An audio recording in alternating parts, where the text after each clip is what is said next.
بلی صاحب، جیسے آپ نے کہا کہ اندر سے کاروائیاں ہو رہی ہیں، کوئی سپورٹ کر رہا ہے، تو پھر آپ کی نظر میں اندر سے کون سپورٹ کر رہا ہے؟ دیکھیں اب سچ تو کوئی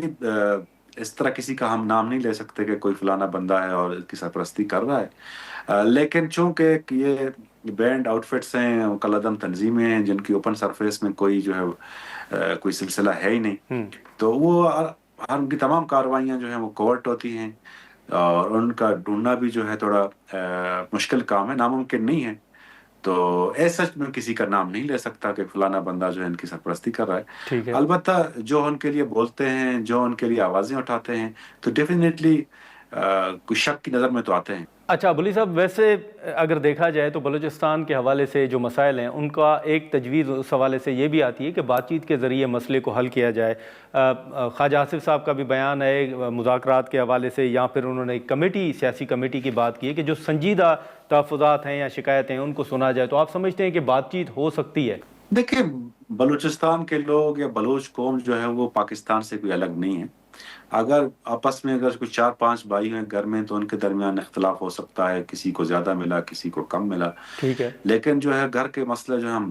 مل بیٹھ کے حل کیا جا سکتا ہے۔ اگر سیاسی کمیٹی بنے تو اس میں کوئی کبات نہیں ہے، لیکن چونکہ اب کوئی اگر آئے اور کہے کہ جی میں نے بندوق کی نوک پہ جو ہے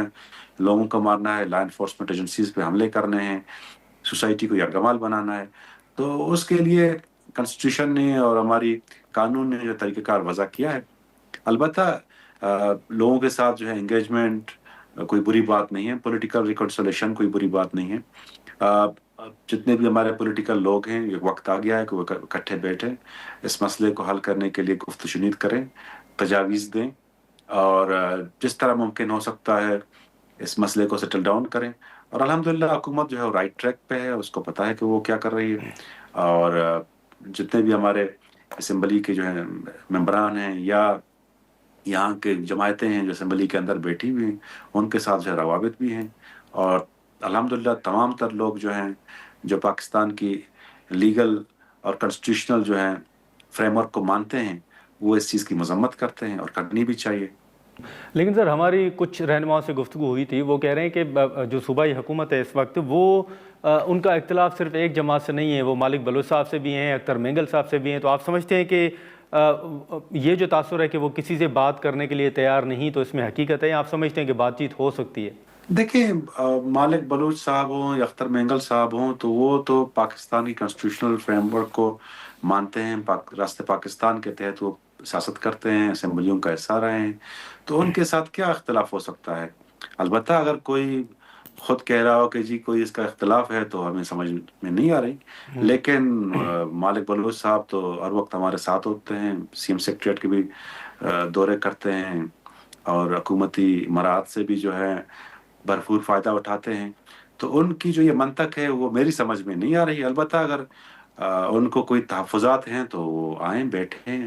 ہمارے ساتھ بیٹھ جائیں، سی ایم کے ساتھ ان کے جو ہیں بڑے اچھے روابط ہیں، ان کے ساتھ بیٹھ جائیں، یا مسلم نون کی جو لیڈرشپ ہے ان کے ساتھ ان کی بڑی قربت ہے، ان کے ساتھ جا کے بیٹھ جائیں۔ تو ہم نے تو کبھی نہیں کہا ہے کہ ہم کسی کے ساتھ ہمیں بیٹھنے سے کوئی آر محسوس ہوتی ہے یا ہم کسی کے ساتھ بیٹھنا نہیں چاہتے۔ وہ سب پاکستانی ہیں، جتنی بھی یہاں پہ قومیتیں رہتی ہیں تمام پاکستانی ہیں، تو آپس میں اگر گفت و شنید میں تو ہمیں کوئی آر نہیں ہے، تو آ جائیں، بیٹھیں، ہم ان کے پاس جانے کے لیے تیار ہیں۔ نہیں، لیکن بلی صاحب، یہ جو حال ہی میں افسوسناک واقعہ پیش آیا ہے، اس کے بعد تو اختر مینگل صاحب کے اوپر بڑی ایک تنقید بھی سامنے آئی، اور آپ کے جو کچھ کولیگ ہیں انہوں نے بھی تنقید کی۔ پھر یہ بھی کہا جا رہا ہے کہ جو سی ایم صاحب نے ٹویٹر سردار کی ایک ٹرم یا جو لفظ استعمال کیا، ان کا اشارہ بھی شاید جو آپ کے کچھ کولیگ ہیں یا کچھ رہنما ہیں وہ یہ بھی تاثر دے رہے ہیں کہ وہ اختر مینگل صاحب کی طرف ہے اشارہ۔ دیکھیں، سی ایم صاحب نے کل ایک پروگرام میں واضح کیا تھا کہ وہ چونکہ سی ایم صاحب پہ اور سابقہ وزیر اعظم پہ جو ہے براہ راست سیاسی جملہ بازی کرتے ہیں، تو اسی کے جواب میں انہوں نے کہا ہوگا۔ اختر مینگل صاحب ہمارے لیے قابل احترام ہیں اور ایک معزز شخصیت ہیں، وہ ایسی کوئی بات نہیں ہے۔ البتہ ہر کسی کی اپنی کوئی نظریہ ہیں، فلسفی ہیں، ہم ان کی ریسپیکٹ کرتے ہیں۔ ہر کوئی بلوچستان کے جو معاملات ہیں اپنے اینگل سے دیکھتا ہے، شاید اس میں نقص ہوں، لیکن یہ تو نہیں ہے کہ ہم اختر مینگل صاحب کے ساتھ جو ہے بیٹھ نہیں سکتے اور کے ساتھ بات چیت نہیں کر سکتے۔ اختر مینگل صاحب بھی ہمارے لیے قابل احترام ہیں، جب بھی چاہے ہم خود ان کے پاس حاضر ہو جائیں گے، تجاویز دیں۔ البتہ یہاں پہ مختلف اسکول آف تھاٹ ہیں، مختلف پولیٹیکل کلاؤڈس ہیں، پولیٹیکل کلاسز ہیں، تو ان کی جو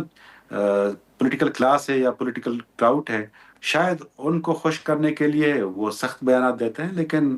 وہ اسی ریاست کے فریم ورک میں کام کر رہے ہیں، سیاست کر رہے ہیں، تو ہمیں ان سے کوئی ایسا اتنا بڑا اختلاف نہیں ہے جیسے ہم ان کے ساتھ نہ بیٹھ سکتے۔ چلیں ٹھیک ہے بلوچ صاحب، بہت شکریہ وقت نکالنے کا۔ ناظرین، ظہور احمد بلیجی صاحب کی گفتگو آپ نے سنی، جو بلوچستان میں اس وقت صورتحال ہے اس حوالے سے ہم نے گفتگو کی۔ آج کے پروگرام میں اتنا ہی، اجازت دیجیے، اللہ حافظ۔